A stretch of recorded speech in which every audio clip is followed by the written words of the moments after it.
Hello everyone, my name is Divesh Gupta. I work with Console Connect and we would like to share a use case with you for NaaS services extension up to Telco Edge using what we call our Console Connect Edge Port product. So we'd start with the presentation. There is a video that we would start to play. Your Console Connect journey begins with an access port. It's your gateway to the incredible services on our platform, and it's now easier than ever to connect. With hundreds of Console Connect-enabled data centers worldwide, you can choose to order an access port and connect directly from within your data center. Or you can order an edge port, bringing Console Connect all the way to your office building. Available in millions of enterprise locations worldwide, you can create multiple edge ports and privately connect your global office locations and clouds. Order an access port through our web portal and see real-time quotes for installation and fees. Once activated, you can start provisioning connectivity in real time and on demand. Simply log in to Console Connect and get started. So I'm going to focus on how that service is going to be provisioned, and we have it available on our portal as of last year actually. And how we're leveraging the Console Connect APIs to get there. But first, actually, the Console Connect platform, if we step back, I think back in 2017, 2018, when we acquired Console Connect, we started off our automation journey by automating all of our basic core connectivity products. Layer 2 Ethernet product from data center to data center, we started off with our own POPs, and today we have automated connections available in over 900 data centers across 50 countries worldwide. And we also on-ramp to a whole lot of hyperscalers and SaaS applications. We offer direct dedicated private interconnects to these cloud operators. But actually, majority of our customers, they don't reside on those data centers. They are in their enterprise buildings, remote offices, and some might even be connecting to our network remotely on a mobile setup. So that's where the extension to edge really becomes important, because if we have to get to our customers, we need to extend those, the automation of the NaaS services right up to the edge. And that's where we are leveraging Sonata APIs. So this use case is mainly focusing upon how we are extending it to the edge. But before I get to that, I just wanted to share with you the context. And so what are the services that we have under the Console Connect platform? These are the list of services which are provisioned on demand, and they are available through our portal. They are run on a private tier 1 backbone network, which offers quality of service, resiliency, and it is all privately routed, so it's not on public internet. And then we have a concept of one access port. So a single access port, when it's enabled on our network, customers can operate multiple services out of that. They could be a layer 2 point-to-point connectivity, for example, internet on demand, direct access to a cloud provider, as I mentioned to you. So this, as we call it, it's a single service, single access multi-service port. And I recall, I think in MEF Digital Services Committee recently, there is a project that they have envisaged where they're writing up a standard for service definitions for both layer 1 and layer 2 type of connectivity on a UNI interface to be standardized under a single set of attributes. So we are actually contributing to that project also. But here on the Console Connect platform, we already have this implemented and ready to go. Okay, so coming to the portal itself, when customers come to our portal, they would start their journey by ordering a port, and by that they will be able to extend and then activate any of those services that I just mentioned to you. There are two ways of ordering a port. It could be either a data center port or an access port. So a data center port would allow a customer to just come in and they will choose from a list of already established interconnections that we have on our network. There would be probably 900 plus of them. So you choose a particular data center and then list down your port in term, and then you would get a pricing, and the portal would allow you to order. When it comes to edge ports, it's a little different, because edge port, we can't possibly provide all addresses there. So we allow the customers to enter an address on our portal. Actually, there is a real-time demo you could come and see at our desk, but here what I'm going to just do is walk you through how that process happens. And then once the real-time code is presented to them, then they have a choice to place an order, and we provide real-time updates to that order, because that many of the times the order would not be instantaneously provisioned, because we have to cascade that order to our backend partners. So anyway, so what I wanted to show you is there are two ports that we have when you come and order services on our portal. And of course, this edge port was made available last year. There are 10 markets already, and I think we're adding, as we go along, we're adding more markets there. Okay, so what's the integration that brings us to that particular edge port product?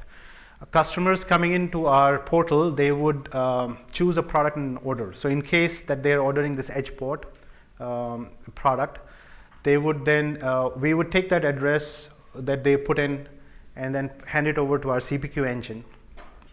For markets which we provision on our own network, for example, Hong Kong, where we are incumbents, we would have that information put in our on-net database, and we can just provide a price quote instantly. And for markets where we are dependent on a local incumbent partner, we would run that. First step would be to run to the addresses to a Places API. And then that presents a list of matching addresses to the customers. They can pick and choose a right address to which they are looking to connect. Now, why is this step critical? Is actually we've seen that a large number of requests for address validation, they get rejected because the address is not proper or the syntax is not correct and all that. So if you run it through the Places API, it gives you a consistent address back, and if you choose that, chances are that your request for address would not get rejected, and we would actually turn up a positive quote. So that's the first step. The second is then once the address is cleaned up and we get the address in the request, it's then sent out to what we call the LSO API adapter. And I'll just come to that in a moment, why we do that. And it actually goes all the way to the vendors. Once the vendor responds and the address is on net to them, we would then display that in real time to the customer in the portal, and then they would get a price quote for that. Okay, so that is the service that we're providing here. Now, many of these vendors are still not LSO API. They have various flavors. Some of them might be TMA forum compliant APIs. Some might be just proprietary APIs. So the step we are here, we would send the request through our LSO adapter, which actually does the conversion from a MEF standard API to whatever API that they are offering to us. Of course, that takes time. If there are vendors which are offering a MEF compliant API, we could just directly connect them to our CPQ. So there is a one less step. And of course, onboarding is faster. So once that is done, the quotes come up. The users the customers can then extract it for future use as a PDF, or they have an option to place an order. Once the order is placed, we would take that in the backend and cascade that order to our backend suppliers, the vendors. Some of them might offer today online ordering using APIs. Many of them don't. So if there is a vendor that did not provide us a backend API for automated ordering, we have a manual flow where we would order that service on our vendor. And when they are provisioned, they're ready with the provisioning, we then cascade that information through the portal to our customers. So they can come and look at, they'll find out that the service has been delivered, and then they can go on with their journey to order any of the on-net service that we have available. So basically that's the integration in a nutshell.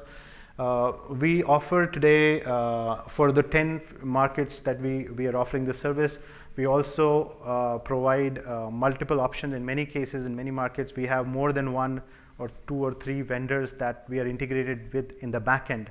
So apart from the list of different codes, you would the users would also have a list of what vendors are available in the backend. They can choose to order circuits. In terms of bandwidth, we provide up to 1 gig, and I think there is work going on to expand that to about 10 gig, because that's a lot of requirements coming in from our customers. Okay. In terms of the roadmap for our API integration, as you can imagine, we have a global network, and we have more than 300 plus vendors that we are engaging with in providing services up to the edge. We're looking at a tiered model of integration with each of these vendors. Many of them are regional, smaller operators, and they might not have full automation, or they might be in different phases of their automation journey. So how to bring them on board? How do we engage them? We have a model where we move from tier 3, which is a loosely coupled architecture, to tier 2 to tier 1, which is a tightly coupled one. What I mean by that is for a tier 3 integration with our partner, the partners might provide us building lists where they're on net. And so we would feed that into our systems, and when a customer comes and requests for a quote for a service on an edge port, we would cross-check that against the building lists provided by the vendor, and if they are there, then we would provide a quote for that. Now this is, in this case, only the quotes automated. All the rest of the processes are manual. In the tier 2 structure, we would be able to get a firm quote using an API to a customer. So these are not price books that we are hosting in our domain. These are real-time checks on the partner portal, and then we are also able to place an order using the APIs. The provisioning is still manual. And the holy grail would be the tier 1 integration, which is tightly coupled. There we have both the buy and sell side fully automated with our customer or with our partner, meaning the partner could actually order services on the Console Connect fully automated platform, and we can also vice versa order on our partner backbones. So here the APIs would be for serviceability, quote, and order. We're looking to automate the full life cycle as defined by MEF, where there might be service automation, post ordering, and also getting a status of the link activity, whether it's up and operational, and what's the utilization on that. Of course, so there is a huge amount of effort when you move operator from a tier 2 to tier 3 to tier 2 to tier 1, and I think one of the key initiatives here at MEF is about standardizing APIs. And as we have more operators started using standardized APIs, I think the process for getting up to that tier 1 would actually enhance, and it will become faster for us. So probably that is something that we can kind of discuss in forums like this. Just touching upon one more thing, in my initial slide I showed a mobility aspect also. So we have a product called Edge SIM, which enables us to connect a SIM into an IoT device. And the beauty of this service is that the traffic generated from these edge SIMs is routed privately all the way to the cloud. Once it comes from the local 3G or 4G, 5G cellular operator, it actually gets routed to our edge SIM gateway. Once it hits the edge SIM gateway, thereon the traffic is routed totally on our private backbone. We can offer private IP addresses on those SIMs, so everything is going through a private network, and then we can route to the nearest edge cloud, so where the applications are residing. So this is another service that we started offering it last year.